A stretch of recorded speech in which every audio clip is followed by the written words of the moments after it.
चलिए दोस्तों, अब मैं आपको बताने जा रहा हूँ ऊष्मा का स्थानांतरण कैसे होता है, ये आज हम लोग जानेंगे। जैसे हमारी त्वचा से ऊष्मा का स्थानांतरण वस्तु की तरफ अगर होता है तो वस्तु क्या होगा? ठंडा होगा। समझिएगा बात को दोस्तों। जैसे हमारी त्वचा है, तो हमारी त्वचा से अगर ऊष्मा का जो ट्रांसफर है या स्थानांतरण है अगर वस्तु की तरफ होता है, किसकी तरफ? वस्तु की तरफ। त्वचा से वस्तु की तरफ, तो वस्तु क्या होगा? ठंडा होगा। वस्तु क्या होगा? ठंडा होगा। लेकिन यदि वस्तु से ऊष्मा का स्थानांतरण त्वचा की तरफ होगा, वस्तु से त्वचा की तरफ अगर होगा तो वस्तु क्या होगा? गर्म होगा। ठीक है, तो इन बातों को याद रखिएगा। ऊष्मा क्या है? ऊष्मा एक प्रकार का ऊर्जा है। ऊष्मा क्या है? एक प्रकार का ऊर्जा है जिसे हम ऊर्जा के अन्य रूपों में बदल सकते हैं। जैसे विद्युत हीटर है, तो विद्युत हीटर एक ऐसा उपकरण है जो विद्युत ऊर्जा को क्या करता है? ऊष्मीय ऊर्जा में कन्वर्ट करता है। ठीक है, तो इन बातों को आप याद रखेंगे। भाप इंजन क्या करता है? तो भाप इंजन जो है वो एक तरह का उपकरण है या एक तरह का इंजन है जो ऊष्मीय ऊर्जा को यांत्रिक ऊर्जा में कन्वर्ट करता है। पहले के ज़माने में भाप इंजन हुआ करता था। जब हमारा देश जिस समय आज़ाद हुआ था या आज़ादी के पहले भाप इंजन का ट्रेंड था। उसमें क्या होता था कि हम लोग कोयला डालते थे, तो वो ऊष्मीय ऊर्जा एक तरह से हुआ। और जब हम कोयला डालते थे उसके अंदर, यानी कि ऊष्मीय ऊर्जा जब हम यूज करते थे तो ट्रेन चलती थी, यानी कि यांत्रिक ऊर्जा में बदल देता था, है ना। तो विद्युत हीटर क्या करता है? विद्युत ऊर्जा को ऊष्मीय ऊर्जा में बदलता है। और भाप इंजन क्या करता है? ऊष्मीय ऊर्जा को यांत्रिक ऊर्जा में बदलता है। बोलोमीटर क्या होता है? तो बोलोमीटर जो होता है वो ऊष्मीय ऊर्जा को मापने का एक उपकरण है, एक इंस्ट्रूमेंट है। ठीक है, बोलोमीटर जो है, बोलोमीटर से हम ऊष्मीय ऊर्जा को मापते हैं। क्या करते हैं? ऊष्मीय ऊर्जा को मापते हैं। अब एग्जाम में अक्सर आप क्वेश्चन देखते होंगे कि ऊर्जा या ऊष्मा का मात्रक क्या होता है।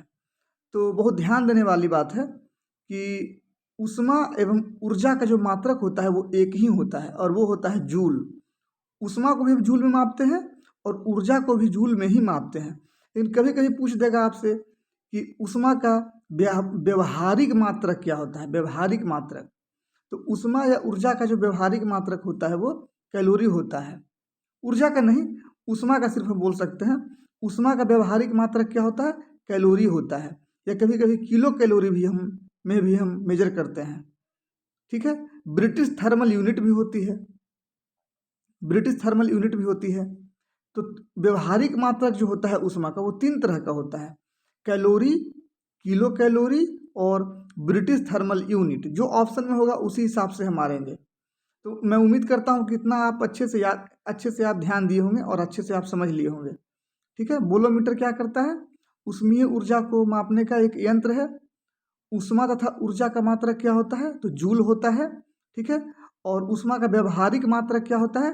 तो calorie, kilo calorie, British thermal unit होता है। ठीक है, अब हम लोग जानेंगे कि कैलोरी किसे कहते हैं। ये जानना ही बहुत जरूरी है। तो कैलोरी को हम कैसे डिफाइन करेंगे? 1 ग्राम जल का तापमान 1 डिग्री सेल्सियस बढ़ाने के लिए जो आवश्यक ऊष्मा की मात्रा हमें लगती है उसे हम 1 कैलोरी कहते हैं। ठीक है, एकदम अच्छे से इस बात को आप जान लीजिएगा। छोटे छोटे क्वेश्चन भी कभी कभी एग्जाम में कंफ्यूजन क्रिएट करते हैं। तो कैलोरी को कैसे हमने डिफाइन किया? 1 ग्राम जल का जो तापमान होता है, 1 ग्राम जल का तापमान 1 डिग्री सेल्सियस बढ़ाने के लिए आवश्यक ऊष्मा की मात्रा को हम क्या कहते हैं? 1 कैलोरी कहते हैं। जैसे 1 ग्राम हमने जल लिया, तो 1 ग्राम जल को का तापमान 1 डिग्री सेल्सियस हमको बढ़ाना है। तो जो हम उसमें तापमान देंगे, जिस चीज़ से हम गर्म करेंगे, तो जितना तापमान हमको लगेगा 1 डिग्री सेल्सियस तक बढ़ाने के लिए, तो उसे हम क्या कहेंगे? 1 कैलोरी कहेंगे। ठीक है, तो उम्मीद करता हूँ आप इसको याद कर लिए होंगे। तो कैलोरी हमने डिफाइन कर दिया। ठीक उसी प्रकार से हम लोग अब डिफाइन करेंगे ब्रिटिश थर्मल यूनिट। ठीक है, ब्रिटिश थर्मल यूनिट डिफाइन। तो देखिए, कभी कभी क्वेश्चन पूछ देगा कि ब्रिटिश थर्मल यूनिट क्या होता है या किसे कहते हैं, या ऑप्शन में दे देगा आपको। तो इसे याद रखिए, 1 पाउंड जल का तापमान, ब्रिटेन में क्या चलता है दोस्त, पाउंड चलता है ना, ठीक है, ये तो आपको पता होगा। ब्रिटेन में पाउंड नहीं चलता है, लेकिन विदेश में पाउंड चलता है, तो वैसे ही हम इसको दिमाग में रखेंगे। सिर्फ दिमाग में रखने के लिए मैं बता रहा हूँ कि विदेशों में पाउंड चलता है, तो ब्रिटिश थर्मल यूनिट हमको डिफाइन करना है, तो हम पाउंड में डिफाइन करेंगे इसको। यानी कि 1 पाउंड जल का तापमान 1 डिग्री फ़ारेनहाइट बढ़ाने के लिए आवश्यक ऊष्मा की मात्रा को हम क्या कहेंगे, एक ब्रिटिश ऊष्मीय इकाई कहेंगे या ब्रिटिश थर्मल यूनिट कहेंगे।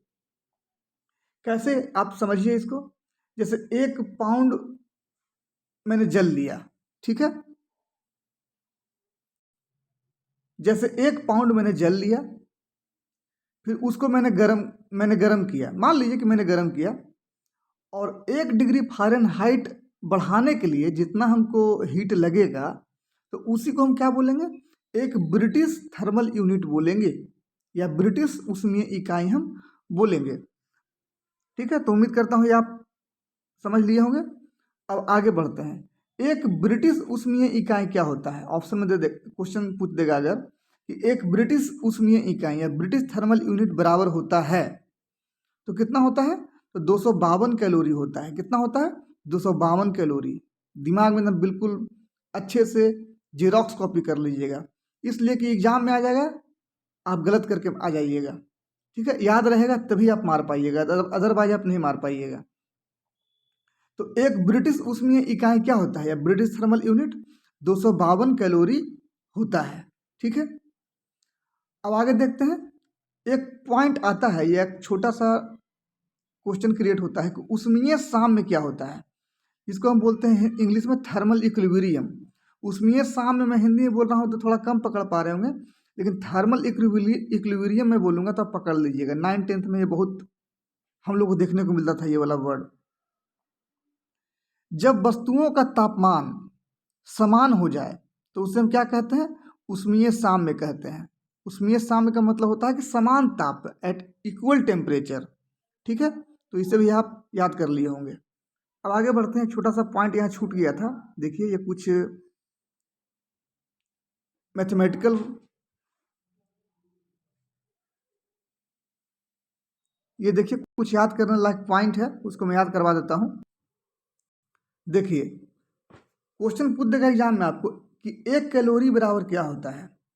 अब पूछ देगा नहीं दोस्तों, ये पूछता ही है ना, हमेशा एग्जाम में रहता है, कहीं ना कहीं एग्जाम में आपको देखने को मिल जाएगा। तो 1 कैलोरी बराबर क्या होता है, तो 4.186 जूल। 1 कैलोरी बराबर होता है 4.186 जूल, या कभी कभी इसको हम 4.2 जूल भी कहते हैं, है ना, राउंड फिगर में।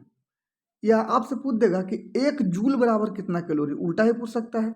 तो 1 जूल बराबर हो जाएगा 0.24 कैलोरी। ठीक है, ठीक है दोस्तों, 1 जूल बराबर 0.24 कैलोरी हम बोल सकते हैं, या 1 कैलोरी बराबर 4.186 जूल या 4.2 जूल भी हम कहते हैं।